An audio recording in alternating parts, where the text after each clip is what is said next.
Bismillah, alhamdulillah, wassalatu wassalamu ala rasulillah. La hawla wa la quwwata illa billah ma ba'du. Pertama-tama kita bersyukur kepada Allah subhanahu wa ta'ala atas limpahan nikmat yang Allah berikan kepada kita semua. Kemudian salawat dan salam semoga senantiasa tercurah limpahkan kepada Nabi kita Muhammad sallallahu alaihi wasallam, juga kepada keluarga beliau, para sahabat dan umatnya hingga akhir zaman. Tak lupa kita berdoa kepada Allah Subhanahu wa taala agar dimudahkan dalam belajar, diistiqomahkan prosesnya, mendapatkan manfaat dari ilmu yang kita pelajari. Baik, kita lanjutkan kembali membahas Syarah Al-Ajurumiyah karya Al-Makudi, Al-Imam Al-Makudi rahimahullah. Kita masuk pada pembahasan huruf ya. Silakan dibuka kitabnya.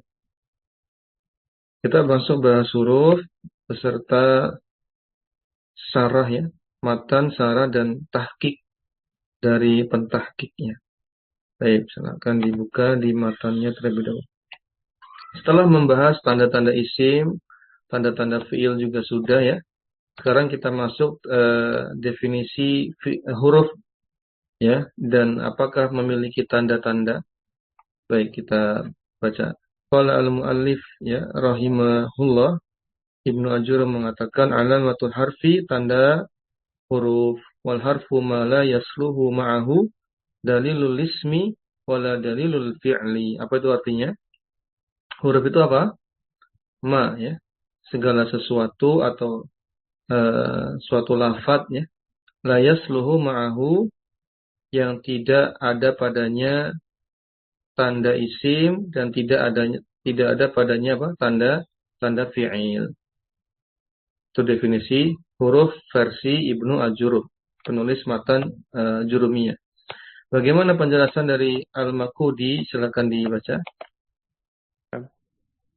Qala Syarih rahimahullah, alamatul harfi qawluhu wal harfu ma la yasluhu ma'ahu dalilul ismi wala dalilul fi'li, yakni anal harfa yu'rafu bikaunihi la yasluhu ma'ahu syai'un mimma tu'rafu bihil af'alu wala syai'un mimma tu'rafu bihil al-asma'u nahu inna walam fa inna walam harfani li'annahuma laysa yasluhu ma'ahuma syai'un mimma tu'rafu bihil asma'u wala syai'un mimma tu'rafu bihil af'alu.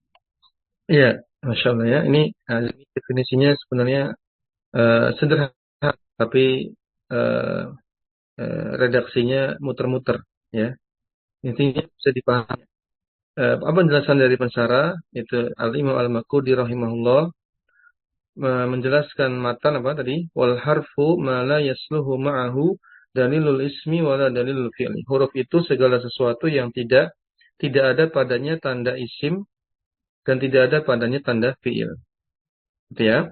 Yakni maksudnya adalah yakni itu, jadi yakni kalau ada yakni dia kan fi'il mudhari.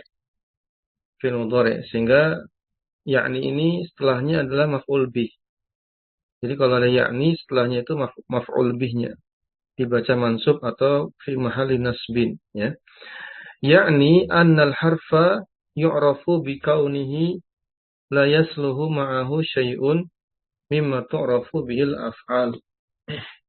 Bahwasanya huruf itu dapat dikenali dari apa? Yaitu dari apa? Dapat dikenali dari apa? Bi kaunihi la yasluhu ma'ahu syai'un mimma tu'rafu bihil af'al wala syai'un mimma tu'rafu bihil asma'u. Pokoknya dari selain tanda-tanda yang dapat dikenali pada fi'il dan tanda-tanda yang dapat dikenali pada isim. Nahu contohnya inna ya, dan lam. Ini diberi contoh cuma dua. Inna dengan lam. Misalnya inna, ada nggak tanda-tanda isimnya? Masih ingat tanda-tanda isim ada apa saja? Alamatul ismi atau asma. Satu apa? Khafat ya kan? Ada nggak khafatnya inna? Tidak ada. Terus apa lagi?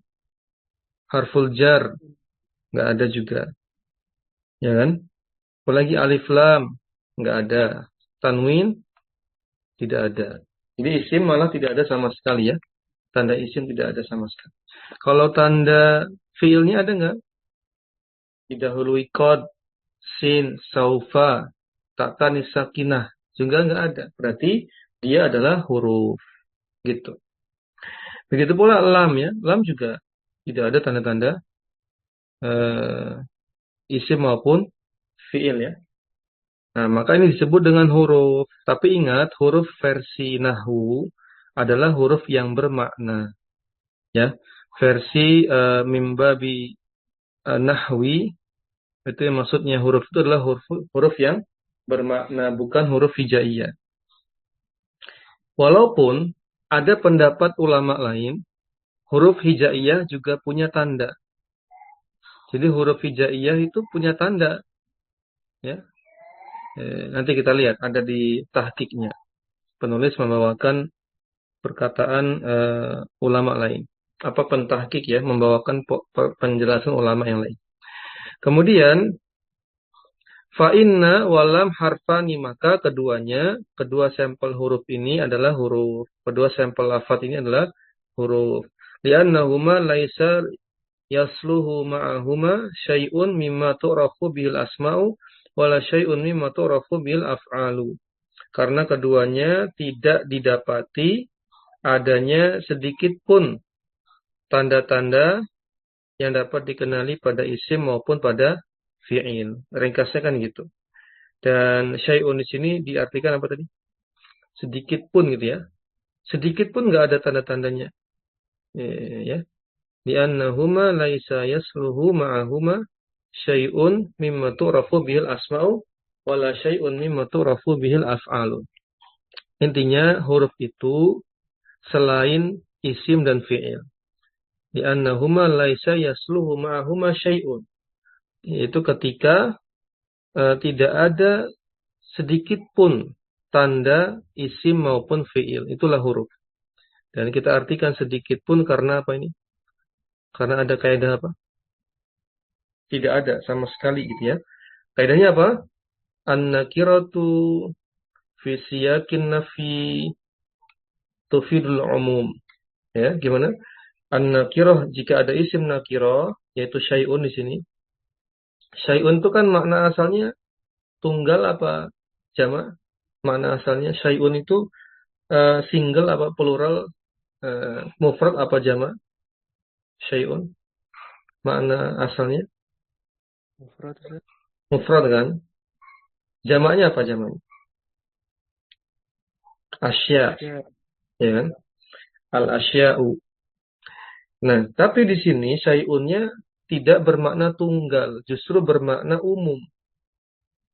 Jadi diartikan tidak ada sesuatu pun yang menjadi tanda atau ciri pada huruf itu ya berasal dari isim maupun fi'il. Karena di sini konteksnya apa? An-nakiratu fi siyakin nafi. Jika ada isim nakirah contohnya syai'un, konteksnya kondisinya nafi, ada kata laisa, nafi kan, menolak, meniadakan, tufidul umum, memberikan makna umum. Ya, tidak ada sedikit pun gitu ya yang dapat dikenali dari tanda-tanda isim maupun dari tanda-tanda fi'il. Baik. Sebagaimana ayat apa? Laisa kamitslihi syai'un. Tidak ada sedikit pun yang semisal dengan, tidak ada sesuatu apapun yang semisal dengannya, dengan Allah. Itu ada kata laisa, konteks nafi, syai'un, konteks nakirah. Nakirah fi siyakin nafi tufidul umum. Maknanya bukan satu sesuatu, tapi segala sesuatu. Ya, tidak ada sedikit pun, gitu ya. Jelas untuk definisi huruf ya. Kita lihat tahqiqnya, dari pentahqiq ada penjelasan apa? Sebenarnya sudah jelas ya. Cuma ini faedah tambahan. Tentu tidak dibaca semuanya. Yang kira-kira menambah faedah apa di sini, ada bait nih ya. Ada bait dari Al-Hariri. Al-Hariri ini ulama nahwu ya. Kita baca yang baitnya Al-Hariri. Ada yang mau baca? Kita pernah baca ini. Kama qala Al-Hariri ini. Ya, faedah tambahan. Ini definisi huruf versi Al-Hariri. Rahimahullah. Apa di situ? Kama qala Al-Haririyu. Al-harfu ma laysat lahu alamah. Faqis ala qawli takun alamah. Kayaknya dibacanya gitu ya. Karena ini bait, jadi biasanya akhirannya di waqaf. Al-harfu ma laysat lahu alamah. Faqis, kis ya, fil amr, kis. Ala qawli takun alamah. Apa itu artinya? Huruf, ya. Huruf itu apa? Sesuatu yang katanya tidak ada tanda-tandanya. Tapi, kata beliau apa? Kis ala qawli. Ya, ikuti perkataanku bahwasanya huruf itu punya tanda. Ini versi Al-Hariri ya. Kata Al-Hariri, kata orang huruf itu nggak ada tandanya. Tapi menurut beliau ikuti perkataanku bahwasanya huruf itu punya tanda. Apa buktinya? Kita lihat buktinya di perkataan Ibnu Malik di bawahnya. Silakan dibaca itu. Wa kadzalika qala itu. Ini Ibnu Malik ya, penulis Alfiyah.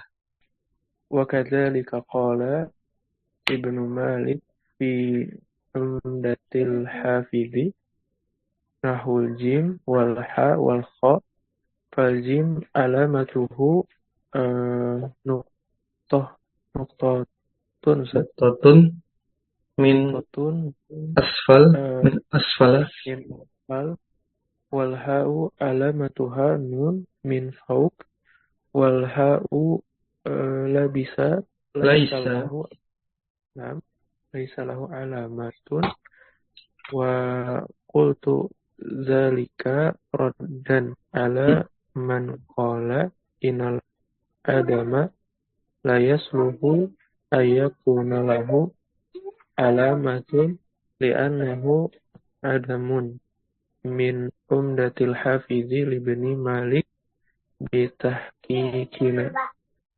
Ya, cukup. Syukron jazakallahu khairan. Ya, baik ya, ini faedah bagus ya. Wa kadzalika qala, demikian juga perkataan Ibnu Malik dalam Umdatul Hafidz. Beliau menyampaikan tentang huruf itu, beliau ibaratkan seperti, jadi perbandingan huruf kemudian isim dan fi'il itu ibarat jim, ha dan kho, gitu maksud. Ya. Jadi gambaran perumpamaan isim, fi'il dan huruf itu, atau kalau sesuai urutan ya, kalau kita urutkan jim, ha, kho. Jim itu ibarat isim, ha itu ibarat apa? Huruf, kho itu ibarat fi'il. Gitu aja ya kira-kira ya. Ceritanya gitu. Faljimu alamatuhu nuktotun min asfala. Kenapa dibaca asfala? Enggak asfalin? Karena asfal itu apa? Isim tafdil. Isim tafdil eh, mamnu minas sorof, atau ismul ladzi yang sorry. Tidak bisa kasroh ya. Min asfala gitu. Nah, contohnya jim. Jim ha kho. Ibaratnya itu isim huruf fi'il. Jim ha kho. Jim atau isim alamatuhu nuktotun min asfala. Dia punya tanda yaitu apa? Titik di bawah. Gitu kan. Wal kho. Kho itu tadi apa diumpamakannya? Kho diumpamakan dengan fi'il ya. Wal kho'u alamatuha nunun min fauqa. Benar nggak? Ada nunun. Ya, kalau kho katanya tandanya adalah ada huruf nun di atasnya. Emang ada nun di situ ya? Nah, nukto harusnya. Ada nukto, ada titik di atasnya. Sudah? Itu ibarat apa tadi? Fi'il ya. Kho itu ibarat fi'il. Sudah? Wal ha'u, sedangkan ha, tadi ha itu apa ibaratnya? Huruf kan? Laisa lahu alamatu. Sedangkan ha itu tidak punya tanda. Tidak ada titiknya. Di mana nggak ada titiknya? Di bawah nggak ada, di atas nggak ada. Pertanyaannya sebelum kita lanjutkan, ketika tidak ada tanda, apakah kemudian tidak sah sebagai huruf? Jawabannya tetap sah. Dia huruf H dan dianggap dalam huruf hijaiyah. Paham ya? Nah, penjelasan dari pentahqiq. Beliau mengatakan lagi, wa qultu dzalika, aku bawakan pendapat ini raddan ala man qala, sebagai apa? Raddan itu bantahan ya, sebagai bantahan terhadap apa? Man qala, orang yang mengatakan innal adama la yasluhu an yakuna lahu alamatun ya, di annahu adamu. Maksudnya gimana? Membantah orang yang mengatakan apa? Kalau tidak punya tanda ya nggak dianggap. Bahasa gampangnya gitu. Kalau diartikan satu kata per kata susah ya. Intinya membantah pendapat mungkin ulama yang lain yang mengatakan bahwa kalau nggak ada tanda ya nggak dianggap gitu ya. Sebagai suatu lafadz misalnya. Ya, maka jawabannya tidak demikian. Diumpamakan seperti apa? Jim, ha, dan kho. Ya, bukan berarti walaupun huruf nggak punya tanda, tidak seperti isim dan fi'il, bukan berarti huruf yang bermakna tidak dianggap. Tetap dianggap ya. Min, apalagi huruf jar, huruf qasam, apa? Apalagi ya? Huruf-huruf yang lainnya masih banyak. Ini tetap dianggap. Baik, cukup ini faedah tambahannya. Lanjutnya, kita lanjutkan sedikit. Mungkin 5 menit lagi kita nambah bab i'rab. Matanya Anda bacakan dulu. Babul i'rabi, bab tentang i'rab. Al-i'rabu taghyiru awakhiril kalimi liikhtilafil awamili ad-dakhilati 'alaiha lafzan aw takdira. Yang namanya i'rab adalah berubahnya akhiran kata. Kalim di situ bentuk basic dari kalimah ya. Kita kan sering dengar kalimatun ya. Ini bentuk dasarnya kalim. Al-i'rabu taghyiru awakhiril kalimi liikhtilafil awamil. I'rab adalah berubahnya akhiran kata karena perbedaan amil. Amil itu apa? Faktor yang mempengaruhi i'rab ya. Banyak nanti ya. Nanti kita bahas. Misalnya huruf jar, apalagi alat-alat penasob misalnya gitu. Ada khilati yang masuk alaiha pada lafaz tersebut, lafzon au takdiran, baik efeknya itu kelihatan ataupun efeknya nggak kelihatan, atau nama lainnya muqaddarah gitu ya. Ya kan? Muqaddarah seperti pada isim maksur, isim mankus ya, atau fiil-fiil mudhari yang mu'tal akhir, itu kan efeknya nggak kelihatan ketika marfu, ketika mansub ya, ketika majrur atau majzum tidak begitu kelihatan. Namanya takdirah, muqaddarah. Sarahnya kita bacakan dulu ya. Al-i'rabu fil lughati huwa ta'biru wal bayanu. Namanya i'rab itu secara bahasa ta'bir wal bayan. Itu maksudnya ya penjelasan, ya, ibarah, memberikan penerangan, i'rab ya, memaparkan. Lebih kurang maknanya demikian. Wal i'rabu fi istilahin nahwiyina huwa kama qala, adapun secara nahwu, i'rab adalah tadi yang disebutkan di matanya. Taghyiru awakhiril kalim li ikhtilafil awamil ad-dakhilah 'alaiha lafzun aw takdiran. Penjelasannya, wal muradu bil kalim huna, maksud dari lafaz kalim pada matan tadi ada kata kalim ya. Awakhiril kalim huna al ismu wal fi'lul mudhari. Nah, itu aja. Yang disebut dengan awakhiril kalim, kalim di sini kan artinya kata. Kata yang mana? Itu apa? Isim mu'rab. Harusnya ini didetailkan lagi ya. Isim kan ada macam-macamnya. Isim mu'rab dan fi'il mudhari yang mu'rab. Ya kan? Li'annal i'raba la yakuna illa fihima. Karena syaratnya memang harus i'rab. Mau nggak mau harus i'rab. Ya, kalau nggak i'rab tidak bisa. Karena isim nanti ada yang mabni juga ya, domir, isim mausul, isim istifham dan seterusnya. Fi'il juga, fi'il mudhari sekalipun ada yang mabni ya. Apa itu? Yang ketempelan apa? Nun taukid atau nun inas atau nun niswah ya. Baik. Wa tagyiru awakhirihima huwal intiqalu minar raf'i ila nasbi. Jadi yang dimaksud dengan tagyir, yang dimaksud dengan perubahan akhirannya itu yaitu intiqal, berpindahnya dari rafa ke nasab, dari nasab ke jar gitu. Ya. Wal jazm atau dari nasab ke jazm. Nahu contohnya qama Zaidun fa Zaidun marfu bi qama. Zaidun di sini marfu sebagai fa'il dari qama. Fa idza qulta darabtu Zaidan, ketika kita intikal dipindah kedudukan Z-nya jadi maf'ul bih objek, maka jadi Zaidan. Berubah jadi nasab.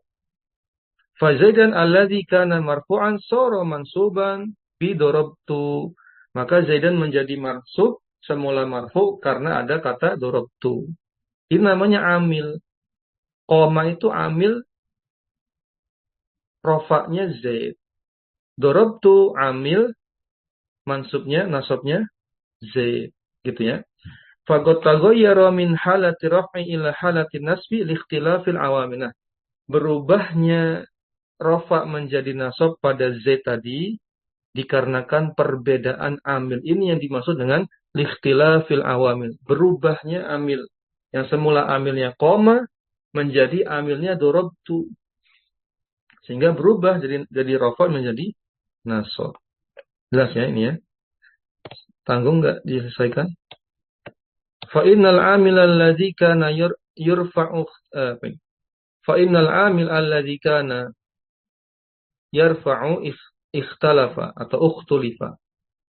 Fasara fi mawdi'ihi amilun akharu yunsabu atau ya yunsabu yurfa'u tadi ya. Fa innal amil alladzi kana yarfa'u ikhtalafa fasara fi mawdi'ihi amilun akhar ya yansibu atau yunsabu. Taqulu marartu bi Zaidin fayasiru Zaidin makhfudan bil ba'i wa huwa amilun ghairul amil al awwal wasani. Kita pahami dulu pelan-pelan. Baik. Sungguhnya amil yang merofakkan lafaz Z tadi berbeda ya, berbeda sehingga kedudukannya pun fasara fi mawdi'ihi amilun akhar yunsabu atau yunsabu ya. Sehingga karena berubahnya kedudukan yang semula jadi fa'il menjadi maf'ulun bi ya, dan juga amilnya juga berbeda menggunakan amil yang lain, maka menjadi atau dibuat mansub, dijadikan mansub. Taqulu contohnya marartu bi Zaidin, aku berpapasan dengan Zaid ya. Fayasiru Zaidin makhfudun, maka berubah lagi nih, amilnya beda lagi sekarang. Amilnya adalah huruf jar. Maka fayasiru Zaidin makhfudun bil ba, dia majrur karena ba. Wa huwa amilun ghairul amil awal wasani. Sekarang amilnya bukan amil yang pertama, koma, yang membuat rofa Zaid, dan juga asani bukan yang kedua, yaitu apa tadi? Dorobtu yang membuat nasab Zaid. Paham insyaallah ya? Jadi berubah-ubah amilnya, itulah yang membuat terjadinya i'rab. Wa taqulu yadribu, contohnya pada fi'il mudhari ya. Sahih akhir, yadribu akhirannya sahih enggak? Sahih ya, ada ba situ sahih. Fa hadza fi'lun mudhari'un marfu'un. Nah, dia marfu' nih fi'il mudhari'. Wa taqulu, kita sekarang ganti, tambahkan amil yang lain. Ya. Amilnya apa? Tambahkan lan. Lan yadriba fayasiru mansuban karena lan. Walam yadrib, ganti lagi, ubah lagi, amilnya pakai lam. Lam yadrib jadi jazm. Fayasiru majzuman karena lam. Ya. Wa qulu adakhila 'alaiha lafzan. Maksud dari kemasukan amil secara lafaz sehingga berubah i'rabnya secara lafaz apa? Li'annal awamila la takunu illa qablal mu'rabati kama apa ini? Kama masalna. Sebagaimana yang kami telah contohkan. Maksudnya apa? Kemasukan akhirannya apa? Amil itu masuk pada apa? Pada isim atau fiil yang mu'rab tadi Kemudian efeknya nampak secara lafaz li'annal awamila la takunu illa qabla al-mu'rabat. Karena amil-amil itu tidaklah masuk kecuali apa? Sebelum, kecuali apa? Kecuali pada lafaz-lafaz yang mu'rab. Kama masalna sebagaimana yang telah kami sebutkan. Fahiyya dakhilatun 'alaiha, yaitu amilnya memasuki kalimat yang terdapat lafaz-lafaz mu'rab tersebut. Maksudnya lafzon ya, kelihatan efeknya seperti tadi. Yadribu jadi yadriba. Ba-nya jelas ya di sini, kelihatan secara lafaz. Semuanya di sini pakai yang lafzon ya. Tadi yang Z juga sama. Zaidun, Zaidan, Zaidin kelihatan secara lafaz. Tadi sampai lafzon ya. Kita lihat yang takdironnya. Wa qawluhu lafzan aw takdiran yakni anna al-i'raba yakunu malfuzan bihi kama taqaddama fil musul. Yaitu maksudnya adalah i'rab annal i'raba yakunu malfuzan bihi kama taqaddama fil musul wa yakunu muqaddaran idza kana fi akhiril ismi alifun aw ya'un. Bahwasanya i'rab itu malfuzan nampak ya efeknya secara lafaz sebagaimana contoh-contoh yang tadi disebutkan. Fayakunu muqaddaran juga bisa tidak kelihatan atau muqaddarah idza kana fi akhiril ismi jika akhiran isimnya itu ada alif ya bengkok ya, alif lazimah, alif bengkok atau ya yang disukun yang biasanya disukun ya. Contohnya qoma al-fata ini pakai alif bengkok atau alif lazimah. Darabtu al-fata, lihat pakai amil qoma tetap al-fata. Pakai amil diganti darabtu tetap al-fata. Diganti amilnya pakai huruf jar marautu bil fata tetap al-fata. Ini dinamakan dengan muqaddar. Alasannya apa? Kenapa nggak bisa dimunculkan harokat? Nggak al-fata'u, al-fata'i, al-fata'a gitu. Kenapa? Karena apa alasannya? Karena apa?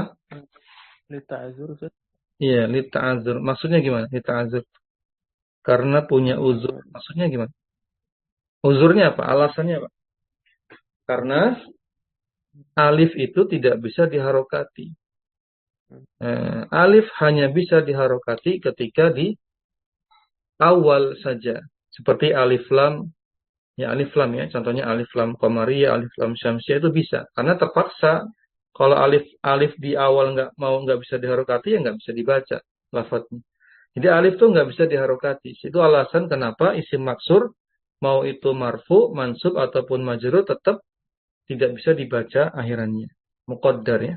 Maka fal fata ba'da qoma fa'il wa huwa marfu wa alamatu raf'i fi dhammatun muqaddarah. Wa ba'da darabtu maf'ulun bih wa huwa mansubun wa alamatun nasbi fi al-fathah muqaddarah. Wa ba'da al-ba makhfudun wa alamatul khafdi fi al-kasrah muqaddarah. Ini enggak usah diartikan ya. Sudah insyaallah paham ya. Cukup dulu insyaallah. Cukup ya. Pertanyaan. Nah, Ustaz izin bertanya. Oh iya. Betul. Nah, kalau mubtada apakah menjadi amil juga Ustaz? Mubtada dan khobar jadi mempengaruhi jadi marfu gitu Ustaz. Kalau gitu benar atau ini Ustaz? Mungkin ada pendapat lain Ustaz. Syukur Ya. Ustaz. Ya, nanti ada pembahasan amil ya. Harusnya di sini nanti ada pembahasan amil secara terpisah. Jadi amil itu nanti dibagi menjadi dua ya. Ada amil lafzi, ada amil maknawi.